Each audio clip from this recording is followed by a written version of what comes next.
Assalamualaikum warahmatullahi wabarakatuh. Waalaikumsalam warahmatullahi wabarakatuh. Selamat siang sahabat religi. Apa kabar Anda semua pada hari ini? Memasuki hari ke-8 bulan Ramadan 1442 Hijriah. Semoga kita semua selalu diberikan kesehatan, terutama di masa pandemi COVID-19 yang masih berlangsung sampai hari ini. Sahabat religi yang dimuliakan Allah, pada edisi podcast spesial Ramadan hari ini kita telah mendatangkan narasumber spesial, seorang wanita, seorang ustazah, yaitu penyuluh agama Islam PNS, Ibu Siti Nafiah SPDI, yang sekarang berdomisili di Kecamatan Sulang ya Bu ya. Ya. Assalamualaikum Bu Nafiah. Waalaikumsalam warahmatullahi wabarakatuh. Alhamdulillah. Lancar puasanya. Lancar, alhamdulillah. Gimana? Ini belum bisa mengadakan tausiah secara tatap muka Ibu ya? Belum, sementara karena ada pandemi. Oke, sahabat religi, Ibu Nafiah ini akan membahas tuntas tentang 4 golongan orang yang dirindukan surga. Bu Nafiah, bisa dipaparkan Ibu, 4 golongan ini siapa saja Ibu yang sangat dirindukan oleh surga ini? Monggo Ibu. Terima kasih Mbak Iko atas waktunya. Sebelumnya, Assalamualaikum warahmatullahi wabarakatuh. Waalaikumsalam warahmatullahi wabarakatuh. Pada kesempatan siang hari ini, saya akan memaparkan tentang 4 golongan yang dirindukan oleh surga. Setiap manusia pasti inginnya adalah mendapatkan kenikmatan, lebih-lebih adalah kenikmatan yang hakiki, yaitu kelak di akhirat nanti. Kenikmatan ini bisa kita raih hanya dengan ketaatan kita kepada Allah dan Rasul-Nya. Dan dengan kenikmatan ini nanti insya Allah akan memberikan hadiah ya, berupa surga yang setiap orang mendambakannya, karena mendengar kata surga sendiri Mbak Iko adalah bayangan kita adalah tempat yang indah, kemudian tempat yang damai, tenang, tanpa ada kegaduhan, kemudian tempatnya yang nyaman, teduh. Tentu ini nanti di akhirat kelak akan diberikan kepada 4 golongan ini, yaitu seperti apa yang dikatakan oleh Nabi Muhammad SAW. Bismillahirrahmanirrahim. Al-jannatu mustaqotun ila arba'ati nafarin, ta'lil Quran wa hafizil lisan wa mut'imil ji'an wa shaimil fi syahri Ramadan. Ada akan dirindukan oleh surga. Jadi faktanya nanti kita tidak hanya kita yang merindukan surga, tapi justru surga yang merindukan. Betul, Mbak itu. Surga ingin dimasuki. Kita ingin masuk, surganya ingin dimasuki. Betul-betul Masya Allah. Harus kita manfaatkan. Betul, ya. Nah, ini yang satu adalah ta'lil Quran, yaitu orang yang gemar membaca Al-Quran. Sudah kita ketahui bersama bahwa Al-Quran adalah kitab suci agama Islam, kitab suci kita. Untuk itu membacanya adalah sebuah ibadah. Membaca kitab suci Al-Quran adalah menjadi nilai ibadah bagi kita semua. Lebih-lebih bisa memahami sekaligus mengamalkannya. Amat ironi kalau sebagai orang Islam, orang beriman, yang salah satunya adalah percaya pada kitab-kitab Allah, lebih kepada Al-Quran, namun tidak bisa membacanya. Ini justru menjadi hal yang sangat menyedihkan kalau bagi umat Islam tidak sampai tidak membaca Al-Quran. Untuk itu membaca Al-Quran bisa berarti mengingat kepada Allah, karena isinya adalah kalam Allah. Kemudian di situ di Al-Quran ada hukum-hukum dibolehkan dan dilarangnya, apa itu aturan, kemudian ada lagi kisah-kisah sejarah dan yang lainnya. Bahkan sebagian juga berisi doa-doa ya Pak. Ya, Betul, ya. Betul Ya, Mbak Iko, kita, betul. Nah, banyak sekali doa-doa oleh para nabi yang tertuang dalam Al-Quran. Kemudian kalau kita senantiasa membaca Al-Quran berarti kita berzikir kepada Allah. Tentunya dengan berzikir kepada Allah, hati kita akan menjadi tenang, hati kita akan menjadi damai. Di dalam Al-Quran Allah berfirman, Bismillahirrahmanirrahim, Alladzina amanu wa tatma'innu qulubuhum bi dzikrillah. Ala bi dzikrillah tatma'innul qulub. Yaitu orang-orang yang beriman yang hatinya merasa tentram dengan mengingat Allah. Ingatlah hanya dengan mengingat Allah hati menjadi tentram. Insya Allah dengan kita senantiasa membaca Al-Quran, hati kita akan diberi ketenangan oleh Allah. Hati kita akan diberikan kedamaian oleh Allah. Karena kita sering ingin merasa hati kita tenang, kadang kita mencari hiburan kemana-mana. Tetapi ini tidak perlu kita jauh-jauh pergi kemana, wisata ataupun. Insya Allah hanya dengan membaca Al-Quran, oleh Allah akan diberikan ketenangan. Gitu Mbak Ika. Yang kedua, apa itu golongan yang dirindukan surga itu? Golongan yang kedua adalah wahafidul lisan, yaitu orang-orang yang bisa menjaga lisannya, menjaga mulutnya. Lidah atau mulut kita adalah panca indera yang mudah sekali diajak untuk berbuat kebaikan, tetapi juga mudah sekali untuk melakukan keburukan. Karena ada pepatah lidah tak bertulang, tidak bertulang. Tapi tajamnya melebihi pedang. Ya inilah ucapan kita bisa mengakibatkan keselamatan bagi kita, tapi bisa juga keburukan yang kita ucapkan bisa membuat kita jadi celaka. Makanya keselamatan seseorang, salamatul insan fi hifdzil lisan, itu tergantung dari apa yang diucapkan oleh lisan kita. Ini yang menarik sekali, karena terutama kita sebagai wanita ya, susah sekali menjaga lisan. Iya betul. Ya. Dan memang itu bagaimana itu, terutama di bulan puasa ini Bu, bagaimana cara menjaga lisan? Karena kalau udah ketemu gini misalnya wanita yang berkerumun itu cenderung ngerasani orang, juga orang. Betul. Memang istimewa memang Mbak wanita ini. Istimewanya apa? Yang banyak omongnya memang banyak wanita. Kalau bapak-bapak justru memang banyak yang pendiam, jarang ngomong. Kalau ibu memang sebagai ibu perempuan itu memang udah jadi takdirnya sononya mungkin deh.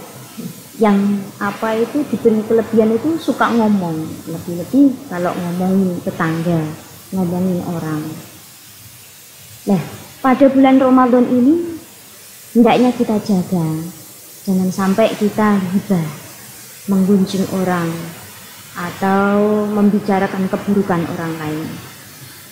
Tetapi kadang-kadang kita tidak sadar bahwa ketika kita diingatkan, Bu ojo ngerasani Bu, tetapi malah gini, yo orang ngerasani memang nyatane ngono, yo kayak begitu loh Bu. Mbak Iko, itu ya, seringnya kayak gitu, enggak yang susah itu. Kadang tanpa kita sadari bahwa justru kita mengungkap kenyataan keburukan pada orang lain, inilah yang disebut hibah.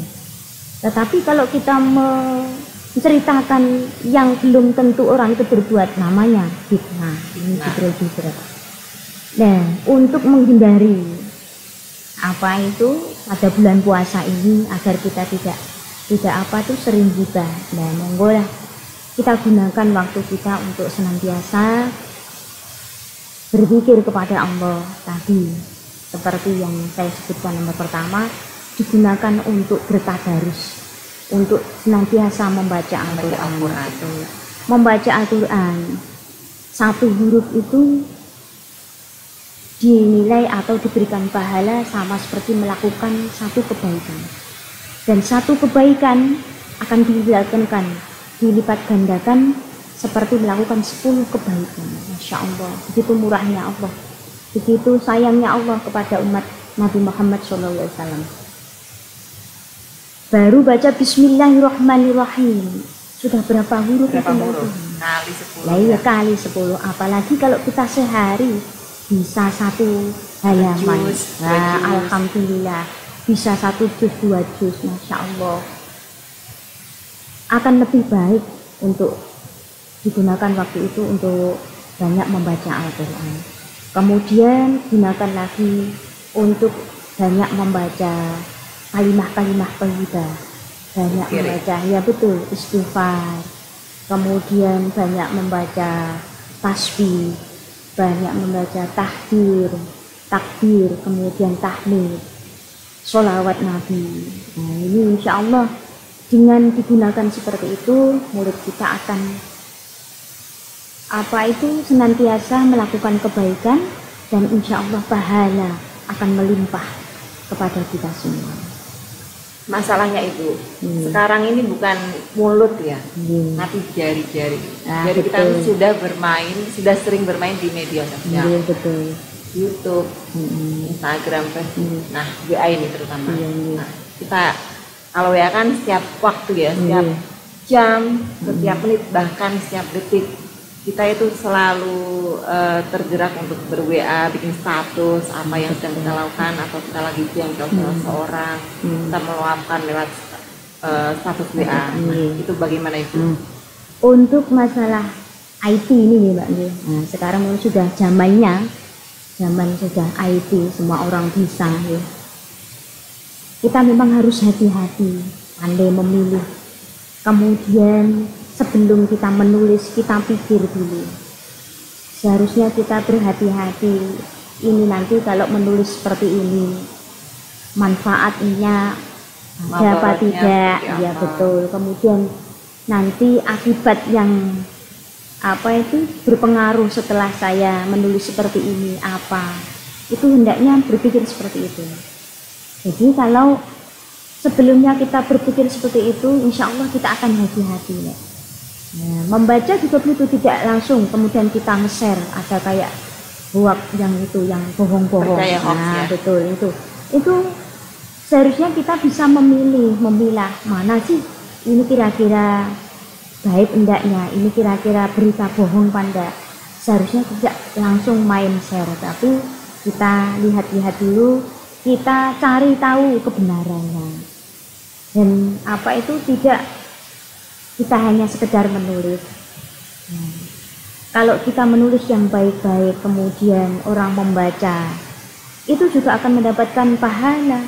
Kalau kita misalkan menulis sesuatu hal yang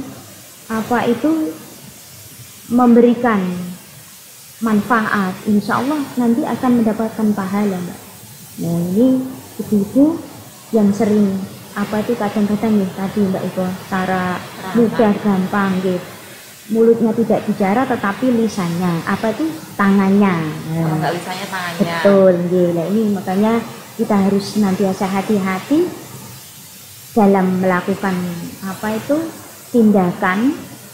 Kemudian kita cari tahu gitu, kira-kira ini nanti buat apa tidaknya. Nah, kemudian kita berpikir ulang sebelum kita menulis sesuatu, itu berpikir ulang dulu, ini benar apa enggak, ini manfaat apa enggak, begitu Mbak Ibu ya.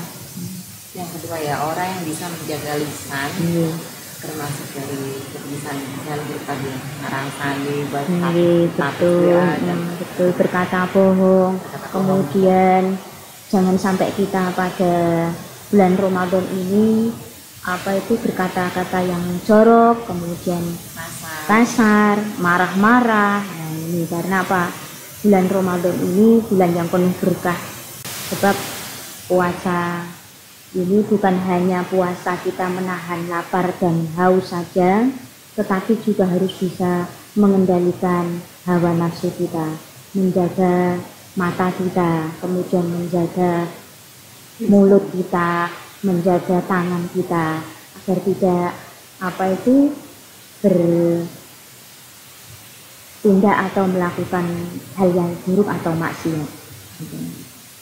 Yang ketiga Ibu, Yang ketiga, golongan apa yang dirindukan surga ini?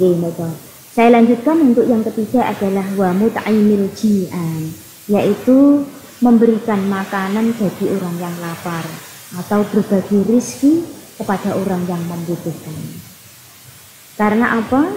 Lebih-lebih bulan Ramadan adalah melatih diri kita untuk peka terhadap orang-orang yang membutuhkan. Kita bisa merasakan bagaimana rasanya orang yang sehari bisa makan sekali, mungkin sehari tidak bisa makan, mungkin 2 hari sekali. Jadi dengan puasa ini melatih diri kita untuk ikut merasakan bagaimana orang-orang yang tidak sehari bisa makan 3 kali.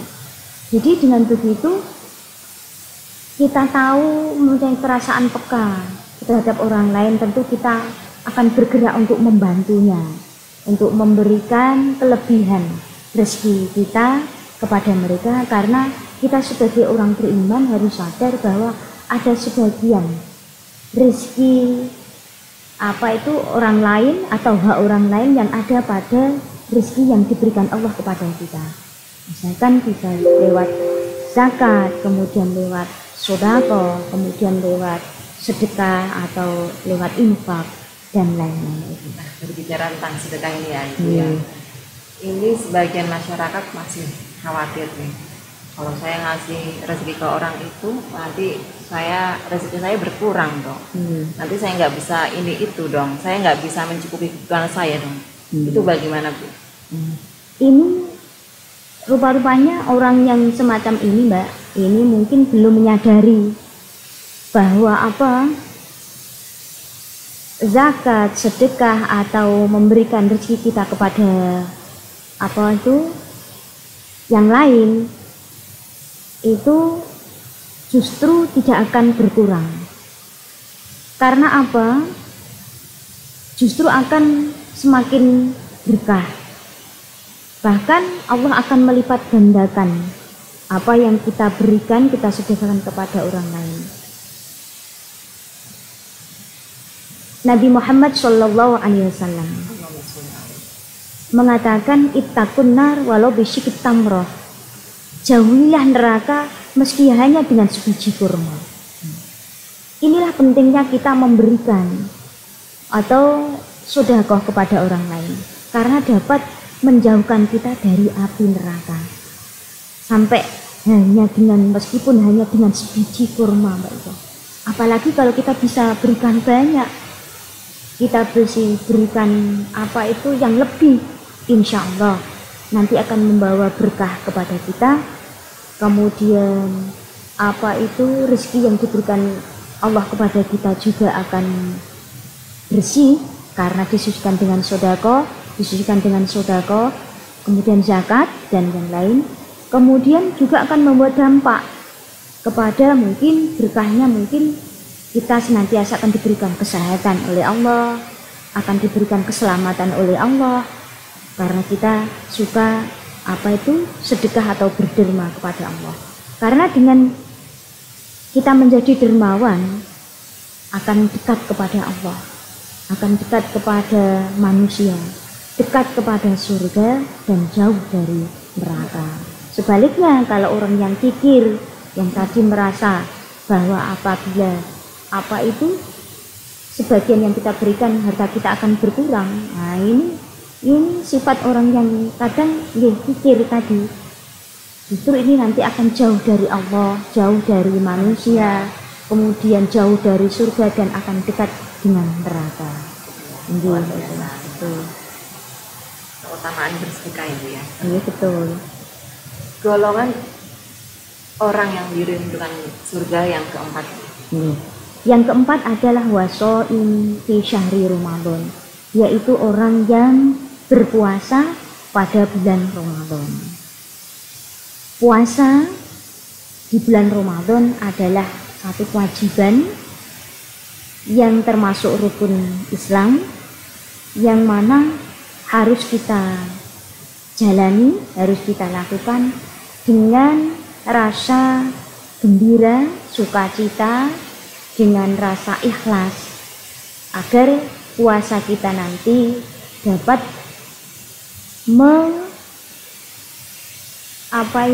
dapat memberikan dampak yang baik kepada kita, yaitu Allah akan mengampuni semua dosa-dosa kita. Karena Nabi Muhammad SAW pernah mengatakan, barang siapa yang berpuasa di bulan Ramadan, maka akan diampuni dengan dosa-dosa yang terdahulu, ya, dengan syarat dijalani dengan penuh keimanan, kemudian dijalani dengan penuh keikhlasan, hanya berharap kepada ridho dan pahalanya Allah Subhanahu wa taala. Ya, luar biasa ya, 4 golongan orang yang dikirimkan surga. Semoga kita semua termasuk dalam 4 golongan itu. Amin, amin, amin. Kalau enggak ya 1, 2, 3 lah. Amin, amin ya rabbal alamin. Gitu. Sahabat religi, Ibu Siti Nafiah ini merupakan ustazah yang sudah tenar, yang sudah punya jam terbang tinggi mengisi pengajian-pengajian di desa-desa yang ada di Kabupaten Rembang. Dan dalam pengajian itu biasanya Ibu Nafiah ini melantunkan sebuah lagu religi atau sholawat. Nah, kita ingin mendengar ini, Bu. Lantunan sholat Ibu nih, suara merdu Ibu. Monggo. Ya, kita berharap, Mbak, semoga dengan sholawat ini nanti kita diberikan keselamatan oleh Allah, senantiasa diberikan rahmatnya Allah, diberikan kesehatan oleh Allah. Ini sholawat bil qulub. Ya. Allahumma sholli ala sayyidina Muhammadin tibbil qulubi wa tawaiha wa afiyatil abdani wa shifaiha wa nuril absari wa diyaiha wa ala alihi wa sahbihi wa sallim. Allahumma sholli ala sayyidina Muhammadin tibbil qulubi wa tawaiha wa afiyatil abdani wa shifaiha wa nuril absari wa diyaiha wa ala alihi wa sahbihi wa sallim. Subhanallah, Ibu merdu sekali suaranya Ibu. Terima kasih. Pantas ya, ini fansnya banyak ya. Di desa terutama yang sepuh-sepuh. Biar tidak jenuh, tidak ngantuk, biar tidak paneng. Gitu. Sahabat religi yang dirahmati Allah, demikianlah perbincangan kita seputar 4 golongan orang yang dikirimkan surga yang telah disampaikan dengan luar biasa oleh Penyuluh Agama Islam PNS, Ibu Siti Nafiah SPD. Semoga bermanfaat bagi kita semua. Amin ya rabbal alamin. Saya Sumaris Sadiqah mohon undur diri dan terima kasih atas perhatian sahabat religi sekalian. Sampai jumpa di podcast edisi selanjutnya. Wabillahi taufiq wal hidayah. Assalamualaikum warahmatullahi wabarakatuh.